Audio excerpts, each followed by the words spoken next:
क्रांति की आग नेपाल के युवाओं ने सोमवार की सुबह जलाई थी। जिस आग ने नेपाल की ओली सरकार को गिरा दिया, वही आग चंद घंटों में पूरे नेपाल को अपने चपेट में लेने के लिए तैयार थी। महज 24 घंटों के अंदर अंदर नेपाल में क्रांति की आग अराजकता की आग में बदल गया। भ्रष्टाचार के खिलाफ जंग के साथ शुरू हुई जेन जी का यह रेवोल्यूशन किसने कब कैसे रायट एंड लूट में बदल दिया, किसी को पता तक नहीं चला।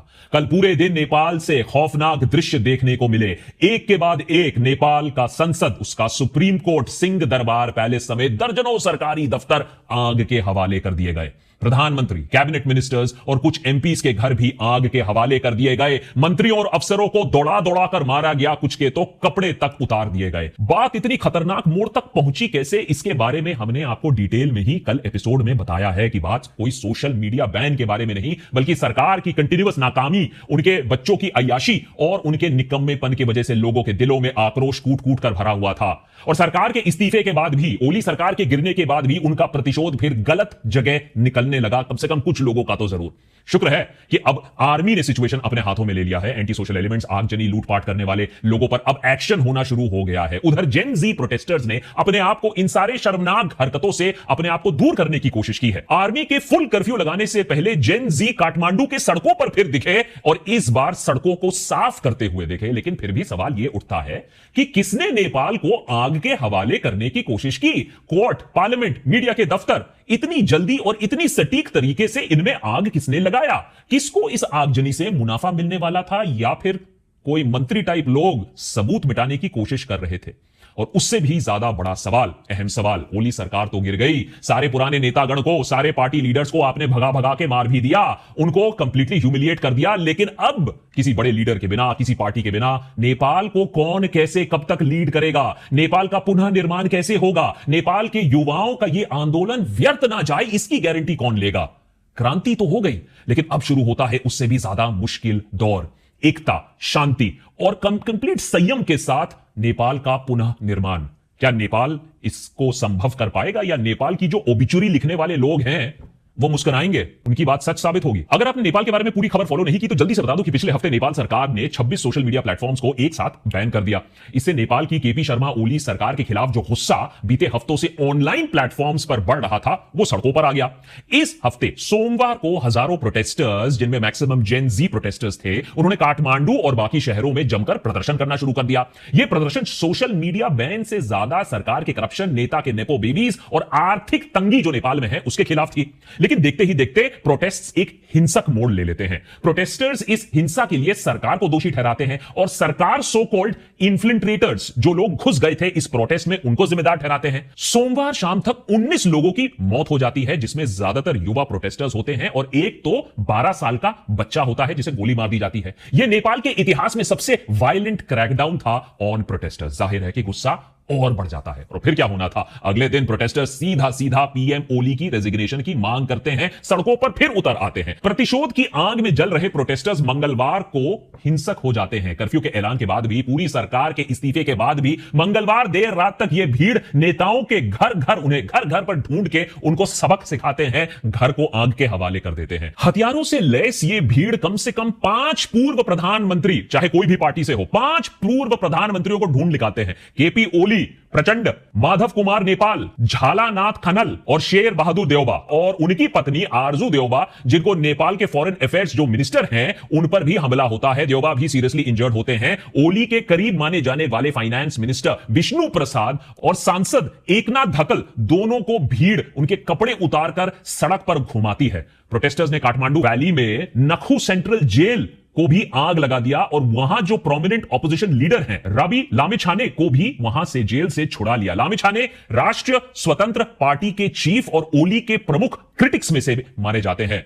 उन्हीं के साथ साथ जेल से 1500 से भी ज्यादा कैदी फरार हो जाते हैं। देश में अलग अलग जगह पर कई और जेल ब्रेक्स की भी रिपोर्ट आ चुकी है, जिसे कुल मिलाकर कहा जा रहा है 2400 से भी ज्यादा अब कॉन्विक्ट्स, जेल में रहने वाले प्रिजनर्स नेपाल के सड़कों पर अब आजाद घूम रहे हैं। अपने देश को आग में जलता देख मंगलवार देर रात आर्मी ने इंटरवीन किया। रात के 10 बजे से नेपाल की सेना ने देश की आंतरिक सुरक्षा की कमान संभाली। बुधवार सुबह से काठमांडू में कर्फ्यू लगा दिया गया है, जहां सेना के जवान अब गश्त लगा रहे हैं, जिसके बाद आज अब हमें कुछ लेवल तक शांति बहाली देखने को मिली। लोगों से अपने घरों में भी रहने की उनको सलाह दी गई है। आर्मी के चीफ जनरल अशोक राज ने शांति बहाली के लिए अपील की है लोगों से। साथ ही साथ उन्होंने यह भी कहा है कि सेना सभी स्टेक होल्डर्स के बीच में डायलॉग मीडिएशन करेगी और नेपाल में नए सिरे से नेशन बिल्डिंग का प्रोसेस शुरू कराने के लिए जो भी बन पाएगा वो सेना उस पर मदद करेगी। नेपाल में आगे क्या होगा उस पर बात करने से पहले यह भी जरूरी है कि आज की स्थिति के जिम्मेदार कौन है, वायलेंस का जिम्मेदार कौन है, यह भी हम पता लगाएं। क्योंकि अगर इस रेवोल्यूशन और क्रांति के लिए जेनजी को भर भर कर क्रेडिट मिल रहा है तो यह आगजनी जो की है, जो लूटपाट की है, उसकी जिम्मेदारी किसी ना किसी को तो लेनी पड़ेगी। तो अगर आज की सिचुएशन की जिम्मेदारी की बात करें तो सबसे पहला लिस्ट में आता है नेपाल खुद का political elite, the political leadership. जैसा कि हमने आपको पिछले एपिसोड में भी बताया, बीते 15 सालों में कुछ 4-5 फैमिलीज और उनके ही जो लीडर्स हैं उन्होंने पावर को शेयर किया है, आपस में रिंगा रिंगा रोजेस खेला है। और इसीलिए नेपाल की जो यंगर जनरेशन है उसे लगता है कि इन लोग ने कुछ भी नेपाल के लिए, आम लोगों के लिए कुछ नहीं किया है। उल्टा उनका मानना है कि ये लोग और ये फैमिलीज हाईली करप्ट हैं, जनता का पैसा इन्होंने अपने पेट में खा लिया है। यहां तक कि इन मास प्रोटेस्ट से पहले nepo kids movement social media पर भर भर कर चल रहा था। नेपाल की youth in highly corrupt families के और इनके बच्चों के लग्जूरियस लाइफस्टाइल को कॉल करती आई है, क्योंकि सबको पता है कि इनके पास जो पैसा आया है वो नेपालियों का टैक्स पेयर का पैसा है, करप्शन का पैसा है। ऐसे में टैक्स पेयर्स की लाइफस्टाइल में और नेपो बेबीज के लाइफस्टाइल में जो फर्क लोगों को दिखा, उस बात से जेनजी बहुत ज्यादा ही परेशान थी। सोमवार को हुए मास प्रोटेस्ट और ओल्डर जनरेशन से मिलने वाले सपोर्ट को देखकर यह बात तो साफ हो जाती है कि नेपाल के जनता के अंदर सालों से रूलिंग एलीट के खिलाफ भर भर कर, कूट कूट कर गुस्सा था। आज नेपाल में जो कुछ भी हम देख रहे हैं इसी डिसकंटेंट का नतीजा है। पॉलिटिकल क्लास के खिलाफ जो गुस्सा है वो तो समझ में आता है, कुछ हद तक वायलेंस और आक्रोश भी समझ में आता है, लेकिन उनके परिवारजनों के साथ जिस तरीके से उन्हें बेरहमी से मारा गया है ये अपने आप मूवमेंट को बदनाम कर देता है। और यही आ जाती है बात नेपाल को जलाने की, यानी मिसक्रिएंट्स, गून्स, एंटी सोशल एलिमेंट्स। हर सोसाइटी में कुछ ऐसे अराजक तत्व होते हैं जो हिंसा और गुंडागर्दी ही चाहते हैं। और जब रूल ऑफ लॉ, कानून का राज, वो जब खत्म हो जाता है, जैसा कि हमने नेपाल में देखा, तो ऐसे में गुंडा राज, दंगा राज, लूट राज ये शुरू हो जाता है। नेपाल में जो हिंसा हमने पिछले कुछ घंटों में देखा वो ऐसे ही अराजक तत्वों की वजह से था जो सिर्फ और सिर्फ मौके का फायदा उठाना चाहते थे। अपने साथियों को जेल से फरार कराना, कोर्ट्स के रिकॉर्ड्स को जला देना। और वही कुछ लोग हैं जो क्लियरली नेताओं से भी कनेक्टेड हो सकते हैं, जो आज भी उनके इशारों पर नाच रहे हैं, कानून अपने हाथ में ले रहे हैं, चीजें जला रहे हैं। इसीलिए इस हिंसा में हम आउटगोइंग पॉलिटिकल एलीट के रोल को नजरअंदाज नहीं कर सकते हैं। हां, माना कि टॉप लीडरशिप इस वायलेंस का विक्टिम भी थी, लेकिन इस बात से भी कोई इंकार नहीं कर सकता है कि गवर्नमेंट फाइल्स के टारगेटेड डिस्ट्रक्शन से सबसे ज्यादा फायदा पॉलिटिकल एलीट को ही होने वाला है और नुकसान जेनजी के प्रोटेस्ट को ही है। क्योंकि अरे भैया, उन्हें तो एक ट्रांसपेरेंसी चाहिए था, उन्हें तो इंसाफ चाहिए था, लेकिन अगर सारे फाइल्स जल जाएंगे तो इंसाफ कैसे आएगा। इसीलिए इस बात की छानबीन जरूरी है कि ये आगजनी की किसने, क्योंकि ये बहुत सिस्टमैटिक लगता है देखकर। लेकिन इस वायलेंस की जिम्मेदारी में तीसरे पायदान पर ही सही, लेकिन जेनजी प्रोटेस्टर्स खुद भी आते हैं, वो अपने आप को डिस्काउंट नहीं कर सकते हैं। नेपाल में जो हिंसा, जो अराजकता हमने देखी, जेनजी प्रोटेस्टर्स भी कहीं ना कहीं जिम्मेदार हैं, जिन्होंने अपना रेवोल्यूशन एक फ्रैंकेनस्टाइन मॉन्स्टर को जन्म देने का काम कर दिया है, जो फिर उनके कंट्रोल से बाहर निकल गया। उन्होंने चाहा नहीं था, लेकिन उनके वजह से पैदा जरूर हुआ है यह मॉन्स्टर। हालांकि मंगलवार की आगजनी के बाद लगभग सभी जेनजी ग्रुप्स ने अपने आप को इस वायलेंस से डिस्टेंस किया है, लेकिन उसकी रिस्पॉन्सिबिलिटी यहां खत्म नहीं होती है। समझाता हूं कैसे। एक अनऑर्गेनाइज्ड, एक लीडरलेस रिवोल्ट आप करोगे जिसके ऑब्जेक्टिव्स भी घंटे घंटे बदलते रहते हैं, ऐसा मूवमेंट लास्ट में अराजकता ही पैदा करता है। किसी क्लियर लीडरशिप के बिना इकट्ठा होने वाली ये भीड़, वो भी उसकी सबसे बड़ी ताकत थी कि आप पॉइंट आउट नहीं कर सकते हो कि ये पॉलिटिकली मोटिवेटेड है। लेकिन जब लीडरलेस होगे, जब प्लान्ड नहीं होगे, तो आपकी सबसे बड़ी कमजोरी भी यही बन जाती है। नेपाल की जेनजी रेवोल्यूशन की पूरी जनरेशन की एक आवाज का एको था। इसका कोई लीडर नहीं था और इसका किसी पॉलिटिकल क्लास से एफिलिएशन नहीं था। हां, कॉन्स्पिरेसी थियरिस्ट बोलते रहेंगे, सोरोस और सीआईए भी, लेकिन एक प्योरली पीपल लेड मूवमेंट होने की वजह से ये जेनजी प्रोटेस्ट एक ही दिन में इतना ज्यादा सक्सेसफुल भी हो पाते हैं। लेकिन अपने ऑब्जेक्टिव्स अचीव करने के बाद यही लीडरलेस अप्रोच इस मूवमेंट की सबसे बड़ी कमजोरी बन गई। अब जेनजी को समझ में आ रहा है कि हाथ में पावर आने के बाद पावर लेने के लिए दावेदार भी बहुत खड़े हो जाएंगे, जैसा कि आज हम नेपाल में देख रहे हैं। देशभक्त पर हमने जेन जी रेवोल्यूशन का खुल के सपोर्ट किया है। अगर आपने नहीं देखा तो पिछला एपिसोड देख लीजिएगा। हम प्रोटेस्टर्स और उनके जेन्युइन डिमांड्स के साथ आज भी टिके हुए हैं, क्योंकि हमारा यह मानना है कि इस रेवोल्यूशन की जो कोर डिमांड्स हैं बिल्कुल वाजिब थी। जनता का, स्पेशली यंगर जनरेशन का पॉलिटिकल एलीट, नेपोटिज्म, करप्शन के खिलाफ गुस्सा बिल्कुल जायज है, जस्टिफाइड है। लेकिन इसी रेवोल्यूशन के वजह से आगजनी और वायलेंस को हम बिल्कुल भी सपोर्ट नहीं करते हैं। पीएम ओली के रेजिग्नेशन के साथ ही साथ पूरे रेवोल्यूशन ने अपने गोल्स अचीव कर लिए थे। उसके बाद संसद भवन की तरफ आग लगाना, कोर्ट्स पर आग लगाना, लूटपाट करना, मॉब लिंचिंग करना, यह खुद किसी तरीके से जस्टिफाइड नहीं हो सकता है। पूरे यूथ मूवमेंट और नेपाल का नाम यह एक्चुअली बदनाम कर देता है। आज जेनजी ग्रुप्स अपने आप को इस वायलेंस से दूर कर रहे हैं, डिस्टेंस कर रहे हैं, ये कह के कि प्रोटेस्टर्स जो हैं, जो जेन्युइन है, वो तो अपने घर वापस चले गए। ये तो एंटी सोशल एलिमेंट्स हैं जो रास्ते पर हैं, जिससे अब आर्मी निपटेगी। लेकिन एक सवाल प्रोटेस्टर से पूछना भी जरूरी है कि ये नहीं तो आपने एक्सपेक्ट क्या किया था, प्लानिंग क्या थी आपकी? जब अक्रॉस द स्पेक्ट्रम पूरे पॉलिटिकल क्लास की रेजिग्नेशन की आपने डिमांड की थी, तो एग्जैक्टली आपने क्या सोचा था? जब रूलिंग एलीट जब पीछे हट जाएगी तो फिर नेपाल में क्या होगा? पूरे पॉलिटिकल क्लास से फ्रस्ट्रेशन आपका समझ में आता है, ठीक है, फेयर इनफ। सबके सब आपको गधा बना रहे, लूट रहे हैं, लेकिन उसकी जगह आप किसको लाने वाले थे, यह भी सोचना, यह भी स्ट्रेटेजाइज करना, इस प्रोटेस्ट को ऑर्गेनाइज करते करते आपको यह सोचने भी कहीं ना कहीं तो आपकी जिम्मेदारी बनती थी। नेपाल इस मामले में बाय द वे यूनिक है। एक रिजीम चेंज के बाद कोई एक पक्ष उसका फेवर होता है, उसका टाइम अच्छा होता है, वो पावर में आता है, लेकिन नेपाल के युवाओं ने सारे कंप्लीट लेफ्ट, राइट, सेंटर, पूरे पॉलिटिकल क्लास को रिजेक्ट कर दिया है। सिस्टम इतना सड़ा हुआ था, लेकिन पूरे पॉलिटिकल लीडरशिप को जब आप हटा दोगे तो नेपाल में कोई इफेक्टिव सिस्टम ऑफ गवर्नेंस तो बाकी नहीं रहेगी। आर्मी अभी भी अपना काम कर रही है, लेकिन उसने भी क्लियर कर दिया है कि उसका रोल सिर्फ शांति बहाली तक ही सीमित रहेगा। अब नेपाल किसके हाथों में है, किसी को पता नहीं। एक्सपर्ट्स मानते हैं कि आज काठमांडू में एक ऐसी सिचुएशन है जिसकी उम्मीद किसी ने नहीं की थी। अब यहां से नॉर्मलसी का रास्ता बहुत लंबा है, यह बात समझना होगा, एक्सेप्ट करना होगा, और वो तभी अचीव हो पाएगा जब सारे साइड्स एक साथ आपस में कंसल्ट करके एक सोल्यूशन निकालेंगे। और इसमें कॉम्प्रोमाइज सबको करना पड़ेगा। जेन जी प्रोटेस्टर्स को भी करना पड़ेगा, नेताओं को भी करना पड़ेगा, सिस्टम से जुड़े हर इंसान को करना पड़ेगा। लेकिन देशभक्त पे हमारा मानना है कि सबसे बड़ी और सबसे पहली जो पहल जेन जी को करना होगा वो ये है कि ये मूवमेंट हिंसा की तरफ गया कैसे, आगजनी और लूटपाट किया किसने, लोगों को पहचानो, उनको सजा दो। क्योंकि आपके मूवमेंट के बारे में जो दूसरे देश और दूसरे लोग भी बात करेंगे तो आप ही को रिस्पॉन्सिबल होल्ड करेंगे कि देखो यही होता है अंजाम जब यूथ प्रोटेस्ट होता है, देश अराजकता में चली जाती है। और उसके बाद ये जब कर लोगे, उसके बाद आप सिस्टम बदलने की बात सोच भी सकते हो। और सिस्टम बदलना कोई आसान काम नहीं होगा। इतिहास और जियोग्राफी और जियोपॉलिटिक्स के पन्ने टटोल लो, आपको समझ में आ जाएगा। क्योंकि सबसे पहले आपको नेपाल का सिर्फ और सिर्फ 10 साल पुराना संविधान को फिर से आपको बदलने की जरूरत होगी। क्योंकि जो प्रेजेंट कंडीशंस में संविधान प्रैक्टिकली आज डिफंक्ट हो चुका है।